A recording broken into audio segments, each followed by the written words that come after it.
बिस्मिल्लाहिर्रहमानिर्रहीम। अभी हम डिस्कस करेंगे mode of action, origin as well as effects of morphine. Morphine जो दुनिया में सबसे ज़्यादा इस्तेमाल होने वाला पेन किलर है, एनेस्थीसिया के तौर पर भी इसे इस्तेमाल किया जाता है। मोस्ट अबंडेंट ओपिएट है।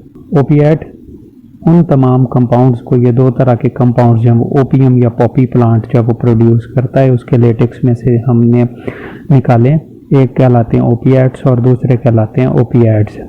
तो मॉर्फिन जो है वो सबसे पहला प्रिंसिपल वो एक्टिव कंपाउंड या अल्कलॉइड है जो कि प्लांट से हमने एक्सट्रैक्ट किया। तो एनाल्जेसिक या पेन किलर के तौर पर ये एक्ट इस तरह से करता है कि ये ब्लॉक कर देता है पेन सिग्नल्स को कि वो ट्रैवल ना कर सकें along the nerves to the brain.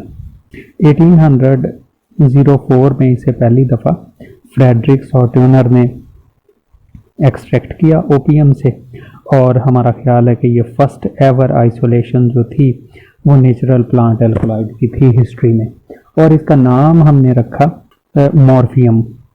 मॉर्फियम इस वजह से कि ग्रीक गॉड जो है ड्रीम्स का, उसका नाम है मॉर्फियस, तो चूँकि ये भी सुला देता है लोगों को, हमने इसका नाम जो है वो रख दिया मॉर्फिन। तो पॉपी प्लांट के लेटेक्स से हम इसे एक्सट्रैक्ट करते हैं।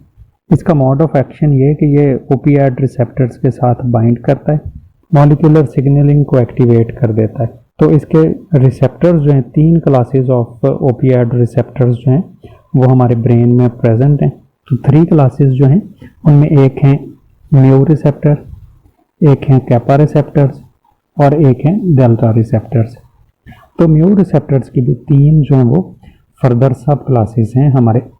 तो तीनों तरह के म्यू रिसेप्टर्स जो कि हमारे ब्रेन स्टेम और थैलेमस में प्रेजेंट हैं, जब भी इनकी एक्टिवेशन होती है और स्पेशली जब मॉर्फिन इन्हें एक्टिवेट करता है तो हमें पेन रिलीफ, सेडेशन और यूफोरिया देते हैं। यूफोरिया से मुराद है हमें खुशी का एहसास देते हैं, और रेस्पिरेटरी डिप्रेशन काज करते हैं, समटाइम्स कॉन्स्टिपेशन और फिज़िकल डिपेंडेंस जो है वो इनके इफ़ेक्ट्स हैं कि जब भी एक्टिवेट होंगे हमें ये सिम्टम्स जो हैं प्रोवाइड करेंगे।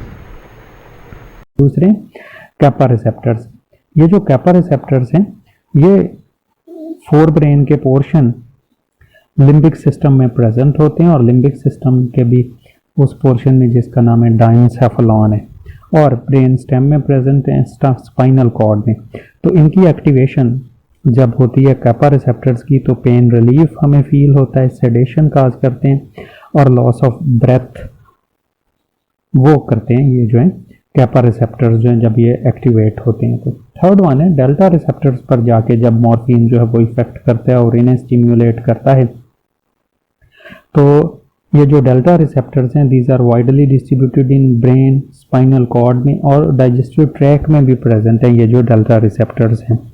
तो इसकी स्टिम्युलेशन जो है वो एक तो एनाल्जेसिक काज करती है, पेन किलर के तौर पर एक्ट करती है, as well as antidepressant के तौर पर ये जो है वो, या जब ये स्टिमुलेट होते हैं तो एंटी डिप्रेसेंट इफेक्ट्स जो हैं वो काज करते हैं, और रेस्पिरेटरी डिप्रेशन जो हैं वो भी डेल्टा रिसेप्टर्स की वजह से हो सकती है। तो ये 3 तरह के रिसेप्टर्स जो हैं उन पर जाके उनको स्टिमुलेट करते हैं, और उनकी स्टिमुलेशन से हमें एनाल्जेसिक, रेस्पिरेटरी, डिप्रेशन और मॉर्फिन इन रिसेप्टर्स की एक्टिवेशन से हमें डिप्रेशन से निजात देता है और पेन किलर के तौर पर एक्ट करता है।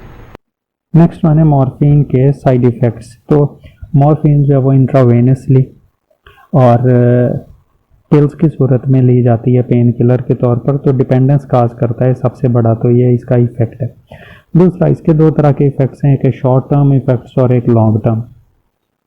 तो शॉर्ट टर्म इफेक्ट्स जो हैं वो तो हैं हमने मॉर्फिन लिया तो उसके बाद फ़ौरन ही हो सकते हैं, दैट में be the vomiting, nausea, इची skin हो सकती है, एपिटाइट, लॉस ऑफ एपिटाइट हो सकता है।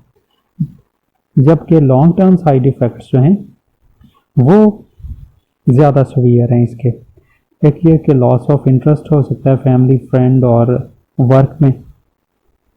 प्रायोरिटीज़ हमारी चेंज हो सकती हैं कि हम प्रायोरिटी रखते हैं सबसे पहले कि हम कहाँ से फाइंड करें और ये मॉर्फिन जो है वो उसे लें, और हेल्थ को इग्नोर कर देते हैं, ऐसे लोग जो हैं हेल्थ प्रॉब्लम आ जाते हैं specially related to morphine use. और फाइनेंशियल प्रॉब्लम्स फिर आ जाते हैं ऐसे लोगों के, क्योंकि वो कुछ काम नहीं करते और हर वक्त मॉर्फिन के इन सर्च में रहते हैं। डिपेंडेंस ऑन ड्रग्स जो है वो इंक्रीज हो जाती है और ये सोशल प्रॉब्लम काज करता है। स्टीलिंग करते हैं ऐसे लोग पर और क्रिमिनल एक्टिविटीज़ में इन्वॉल्व हो जाते हैं। ये तो थे इसके लॉन्ग टर्म इफ़ेक्ट्स है, लेकिन दुनिया में सबसे ज़्यादा पेन किलर के तौर पर जो है इस्तेमाल किया जा रहा है ये जो है। तो ये है हमारा एक overview about morphine, it's effects and it's mode of action.